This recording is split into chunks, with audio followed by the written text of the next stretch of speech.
জয় জগন্নাথ।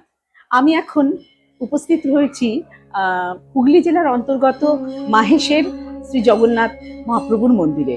তো এখানকার সম্পাদক শ্রী পিয়াল কৃষ্ণ অধিকারী মহাশয়ের কাছে অনুরোধ জানাবো, এই আমাদের মাহেশের এই অতি প্রাচীন মন্দির 630তম বর্ষ পদার্পণ করলো রথযাত্রা উৎসব মাহেশের। এবার আজকে হচ্ছে তার একটি বিশেষ দিন এবং আগামী দিনে উল্টো রথযাত্রা সম্পন্ন হবে মাসির বাড়ি থেকে আবার এই মাহেশের জগন্নাথ মন্দিরে। তো আমি ওনার কাছে জানতে চাইবো এই সম্পূর্ণ তথ্য বিবরণী। নমস্কার। আপনি যদি আমাদের জানান এই সম্পূর্ণ যা যা কিছু তথ্য এখানকার, তাহলে আমরা খুব উপকৃত হই। সকলের উদ্দেশ্যে আপনি কিছু বলুন। জয় জগন্নাথ। আমি পিয়াল কৃষ্ণ অধিকারী, সম্পাদক মাহেশ জগন্নাথ মন্দির। গত 16ই জুলাই আমাদের 630তম ঐতিহাসিক শ্রীপাঠ মাহেশের রথযাত্রা উৎসব আমরা মহা সমরায় পালন করেছি। এই সোজা রথ থেকে উল্টো রথের মধ্যে মাসির বাড়িতে বিভিন্ন রকম উৎসব আমরা পালন করে থাকি। যেমন দুটো দিন আমাদের বিপত্তারিণী উৎসব হয়, দুটো মন্দিরেই হয়, জগন্নাথ মন্দির এবং মাসির বাড়ি মন্দির। শনি এবং মঙ্গল এই দুটো দিন বিপত্তারিণী উৎসব হয়। এবং সোজা রথ থেকে উল্টো রথের মধ্যে যে রবিবার পড়ে সেই রবিবারই হয় দ্বাদশ গোপাল উৎসব, যেটা আজকের দিনে আমরা উদযাপন করছি। এই দ্বাদশ গোপাল উৎসব আমাদের মাহেশের সব থেকে বিখ্যাত, কারণ মাহেশকে চৈতন্য মহাপ্রভু নবনীলাচল আখ্যা দিয়েছেন।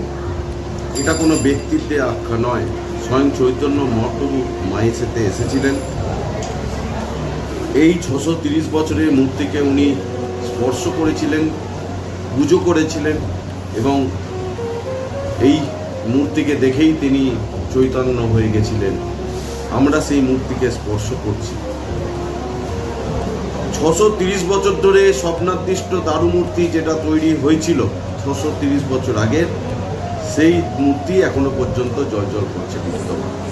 এই মূর্তি কিন্তু আমাদের পাল্টানো হয় না, আমাদের নব যৌবন হয়, নব কলেবর হয় না।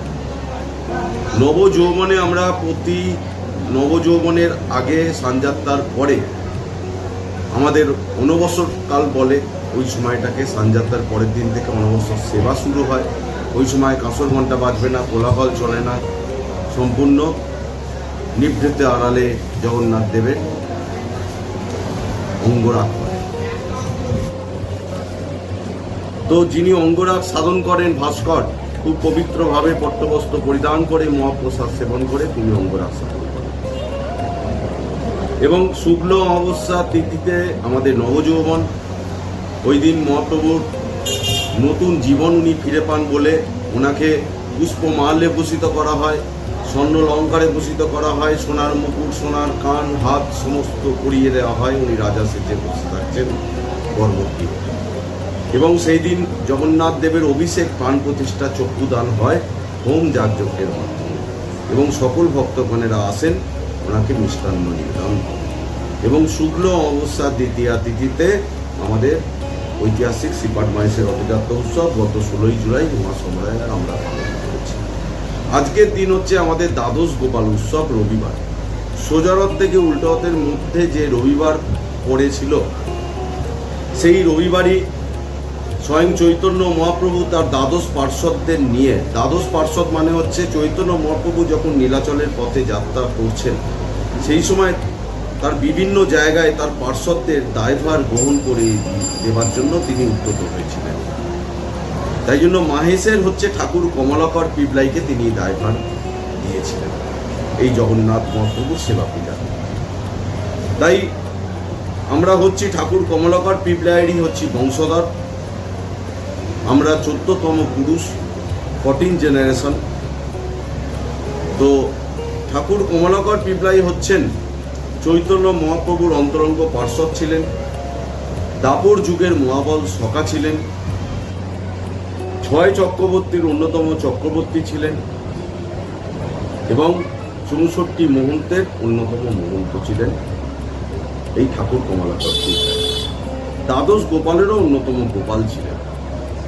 তো এই চৈতন্য মহাপ্রভু এই রবিবার দিনই, সোজা রথ থেকে উল্টো রথের মধ্যে যে রবিবারই পড়বে, সেই রবিবারই আমরা চৈতন্য মহাপ্রভুর মূর্তি নিয়ে আমরা বেরোই। কারণ চৈতন্য মহাপ্রভু এই রবিবারই তিনি হরিনাম সংকীর্তনে মেতেছিলেন এই মাহেশেই তার দ্বাদশ পার্শ্বদের নিয়ে। সেই দ্বাদশ পার্শ্বদের মধ্যে একটি পার্শ্বদ ছিল ঠাকুর কমলাকর পিল্লাই, এছাড়াও ছিল অভিরাম গোস্বামী, সুন্দরানন্দ ঠাকুর, ধনঞ্জয় পণ্ডিত, শ্রীধর পণ্ডিত, মহেশ পণ্ডিত, কানাই ঠাকুর, পুরুষোত্তম ঠাকুর, নগর পুরুষোত্তম ঠাকুর, সকলে মিলে এই মাহেশে হরিনাম সংকীর্তনে মেতেছিলেন। চৈতন্য মহাপ্রভু হরিনাম করেছিলেন, উদ্দাম নৃত্য করেছিলেন।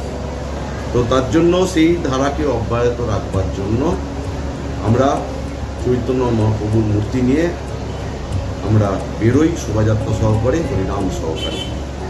সেই শোভাযাত্রা যায় আমাদের মাসির বাড়ি পর্যন্ত। তার আগে রথের চারপাশে আমরা প্রদক্ষিণ করি, চৈতন্য মহাপ্রভু করেছিলেন, এবং ওখানে আমাদের হরিনামে মেতে, পুরো শোভাযাত্রাটাই আমাদের হরিনামে মেতে থাকে।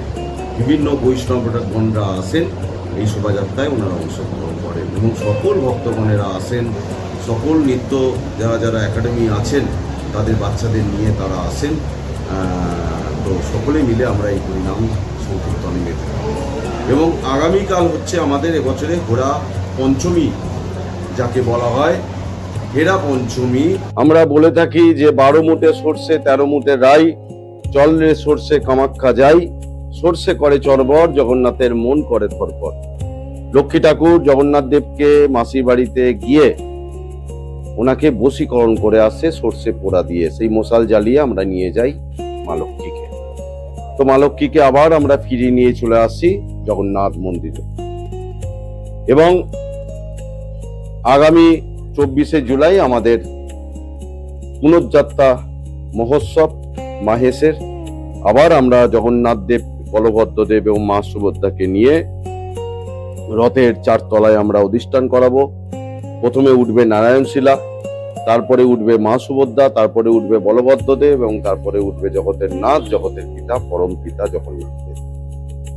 একে একে আমরা সেই লেপ কম্বল মুড়ি দিয়ে চিরাচরিত প্রথা অনুযায়ী একদম 4র্থ তলায় আমরা অধিষ্ঠান করাবো। ওখানে সিংহাসন আছে জগন্নাথ দেবের, পুষ্পমাল্যে ভূষিত করব, স্বর্ণ অলঙ্কারে ভূষিত করব, সোনার মুকুট, কান, হাত সমস্ত পরিয়ে দেওয়া হবে, আরতি করানো হবে জগন্নাথ দেবকে। তারপরে আমরা 3য় তলায়, রথের 3য় তলায় আমরা রামলীলার চিত্র দিয়ে আমরা ঢেকে দিই, 2য় তলায় আমরা কৃষ্ণলীলার চিত্র দিয়ে ঢেকে দিই, এবং একদম নিচের তলায় আমরা চৈতন্য লীলার চিত্র দিয়ে আমরা ঢেকে দিই। 100 গজ 100 গজ 200 গজ ম্যানিলা রোব আছে, 5 ফুট 4 ইঞ্চির একটি সারথি আছে, 2টো রাজ অংশ আছে, 96 জোড়া চোখ আঁকা আছে আমাদের এই মাহেশের রথে, এবং 9টি বড় বড় চূড়া আছে, তার মধ্যে একটি বড় চূড়া আর 8টা ছোট চূড়া। প্রত্যেক তলায় 4টে করে চূড়া আছে, এবং 100 গজ 100 গজের 200 গজের যে ম্যানিলা রোব আছে, সেই ম্যানিলা রোব দিয়েই সকল ভক্তগণেরা রথের রশি টানতেন। 12টা বড় বড় লোহার চাকা আছে, সেই লোহার চাকার তার 1 ফুট বের। সেই 141 বছর পূর্বে আজ থেকে মার্টিন মান কোম্পানি তৈরি করে দিয়েছিলেন এই বর্তমান লোহার রথটি। হুগলির দেওয়ান ছিলেন কৃষ্ণচন্দ্র বসু, তিনি এই বর্তমান রথটি তৈরি করে দিয়েছিলেন তৎকালীন সময়ে 20,000 টাকা খরচ করে। আজকের দিনেও আমরা সেই রথেই আমরা জগন্নাথ দেবকে অধিষ্ঠান করাই, এবং সকলে মিলে সেই রথের রশি টানতে টানতে জয় জগন্নাথ ধ্বনিতে উচ্চারিত করে জগন্নাথ দেবকে আমরা মাসির বাড়ি থেকে আবার জগন্নাথ মন্দিরে ফিরিয়ে নিয়ে আসি। তো এইভাবেই চিরাচরিত প্রথা অনুযায়ী আমাদের রথযাত্রা উৎসব আমরা সুষ্ঠুভাবে নির্বিঘ্নে